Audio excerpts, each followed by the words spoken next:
পায়েস রান্না করেছি নতুন একটা জিনিস দিয়ে, কোনো চাল দিয়ে না। সেটাই আজকে আপনাদের দেখাবো। রান্না করেছি লাউ দিয়ে। হ্যাঁ, লাউ। একটা লাউ কিনেছিলাম। এখনকার লাউগুলো তো শীতকালে খুবই ভালো পাওয়া যায়, আর লাউ খেতে আমি খুবই পছন্দ করি। যার জন্য একটা লাউ নিয়ে অর্ধেকটা রান্না করলাম, আর অর্ধেকটা ভাবলাম আজকে একটু লাউয়ের পায়েস রান্না করি। আর যেই ভাবা সেই কাজ, সুন্দর করে কেটে ধুয়ে নিয়েছি, তারপর রেশা দিয়ে এভাবে করে কুচি কুচি করে নিয়েছি। আর রেশা দিয়ে কুচি কুচি করে নিলে কিন্তু লাউটা খুব ভালো হয়, সুন্দর হয়। আর লাউয়ের যে মাঝখানের বিচিটা আছে সেই অংশটা কেটে ফেলে দিলে আরও বেশি ভালো হয়। তারপর সুন্দর করে লাউটাকে কিন্তু রেশা দিয়ে এভাবে কেটে নিলাম। আসসালামু আলাইকুম সবাইকে, মিমি রসই করে সবাইকে আমন্ত্রণ। কেমন আছেন সবাই? আলহামদুলিল্লাহ আমি ভালো আছি, আশা করি আপনারাও সবাই ভালো আছেন। লাউ দিয়ে পায়েস কে কে খেয়েছেন সেটা কিন্তু সবাই একটু কষ্ট করে কমেন্ট বক্সে আমাকে জানাবেন। আর লাউটা কিন্তু এইভাবে কুচি করে তারপর একটু গরম পানিতে ভাপিয়ে নিতে হবে। এই 2 মিনিট জাস্ট লাউয়ের যে একটা কষা কষা ভাব থাকে, সেই কষা ভাবটা বা কালো ভাবটা এই গরম পানিতে ভাপ দিলে কিন্তু চলে যায়। এভাবে একটু ভাপিয়ে নেবেন 2 থেকে 3 মিনিট, তাহলে হবে। বেশি ভাপে দেওয়ার দরকার নেই, কারণ আরও প্রসেসিং আছে এটা রান্না করার জন্য।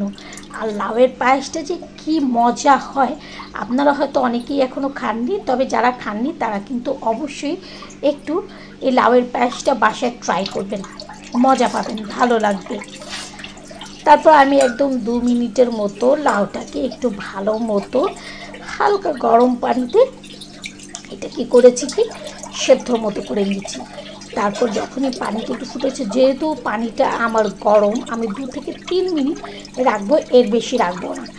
তারপর এটাকে একটু নেড়ে চেড়ে করবো কি, এটা ঝাঁঝরির মধ্যে ঢেলে দেবো।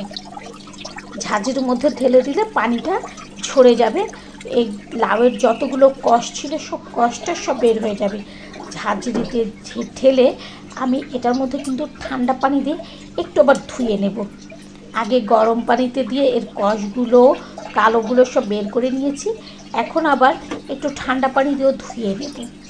তাহলে এই কষগুলো সম্পূর্ণটাই চলে যাবে এবং লাউটা হয়ে যাবে ঝরঝরে। আমরা পোলাওয়ের চালের পায়েস খাই, কিন্তু কখনোই লাউয়ের পায়েসটা কিন্তু খাওয়া হয় না। আর যেহেতু শীতকাল, এখন লাউয়ের সিজন, লাউটার দামও কম, তাই আমার মনে হয় কি এই সুযোগটা হাতছাড়া করা ঠিক হবে না আপনাদের। আপনারাও একটু বাসায় অল্প করেই তৈরি করবেন, বেশি করে করার দরকার নেই। আমি কিন্তু অল্প করেই লাউটা করেছি রান্না। তারপর একটা ফ্রাই প্যানে সেখানে দিয়ে দিলাম একটু ঘি। ঘিটা দিলে কিন্তু পায়েসটা দারুণ হয়, একটা দারুণ ফ্লেভারও আসে, এটার জন্য আমার ঘিটা দেয়া। আমি ঘিটা ভালো করে গলিয়ে নিয়ে এখানে কিন্তু দিয়ে দেব বাদাম কুচি, আর দেব কিশমিশ। আর এই বাদামগুলো হচ্ছে, বুঝতেই পেরেছেন, এগুলো কাঠবাদামগুলো আমি সব সুন্দর করে দিয়ে দিয়েছি। কাজু বাদাম, অনেকে কাঠবাদামও বলে, অনেকে কাজু বাদামও বলে। কাজু বাদাম আর কিশমিশটা যখন আমাদের ভাজা ভাজা হয়ে যাবে, সেই সময় আমরা এটার মধ্যে দিয়ে দেবো চিনি। আর চিনিটা এখানে আগে দেওয়ার মানেই হচ্ছে, একটু চিনিটা যখন ক্যারামেল টাইপের হবে, ঘিয়ে কালার আসবে, ঠিক সেই সময় আমি এটা কিন্তু দুধ দিয়ে দেবো, মিল্ক ভিটা দিয়ে দেবো। তাহলে হবে কি, পায়েসের কালারটা খুব সুন্দর আসবে। আমার চিনিগুলো কিন্তু সব একদম গলে গিয়েছে, দেখতেই পাচ্ছেন ক্যারামেল তৈরি হয়ে গিয়েছে। এখন আমি এটার মধ্যে গরম দুধ দিয়ে দিব। আর গরম দুধটাতেই কিন্তু চিনিগুলো একটু শক্ত হয়ে যাবে, এতে ভয় পাওয়ার কিছু নেই, আবার এই চিনিগুলো সব গলে যাবে। তারপরে ভালো করে আমি 1 কেজি দুধকে কিন্তু প্রায় হাফ কেজির মতো করে ফেলেছি, একদম ঘন হয়ে এসছে। আর এই মুহূর্তে আমি দিয়ে দেব সেই আমার লাউগুলো, যেগুলো আমি সেদ্ধ করে ঝরিয়ে রেখেছিলাম। দেখতেই পাচ্ছেন একদম সাদা ধপধপে কিন্তু লাউগুলো আছে। প্লাস এই দুধের মধ্যে এগুলো দিয়ে ভালো করে নাড়াচাড়া করতে থাকবো, যাতে নিচে লেগে না যায়, আর একদমই যাতে দুধটা বা পানিগুলো শুকিয়ে না যায়। ঠিক পায়েস যেমন হবে তেমনই আমি রান্নাটা করব। আর সবথেকে বড় কথা, এই লাউয়ের পায়েসটা যে এত মজা হবে আপনি চিন্তাও করতে পারবেন না। লাউয়ের পায়েসটা আমি কিন্তু রান্না করে ফ্রিজে রেখে দিয়েছিলাম ঠান্ডা হওয়ার জন্য।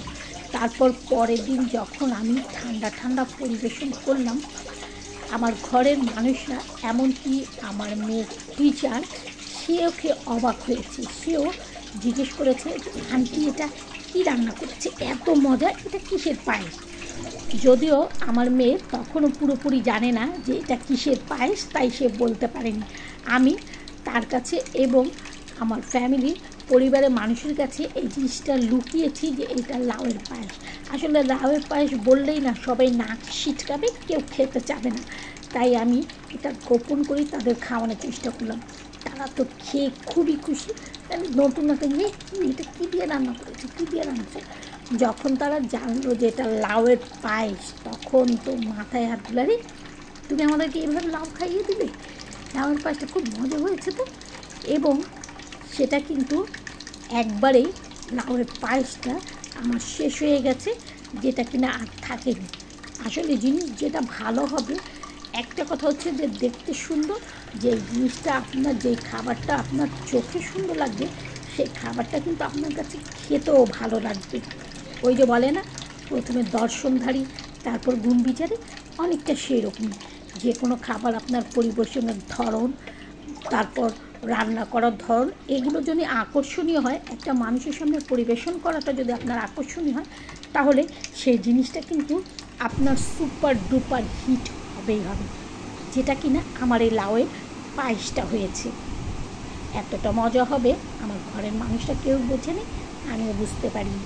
দেখতেই পাচ্ছেন যে কেমন ক্যারামেল টাইপের এবং দারুণ একটা কালার এসছে। কালারটা যেমন সুন্দর এসছে, একদম পরিমাণ মতো চিনি টিনি সবই হয়েছে। যদি আপনাদের ভালো লাগে অবশ্যই একটা লাইক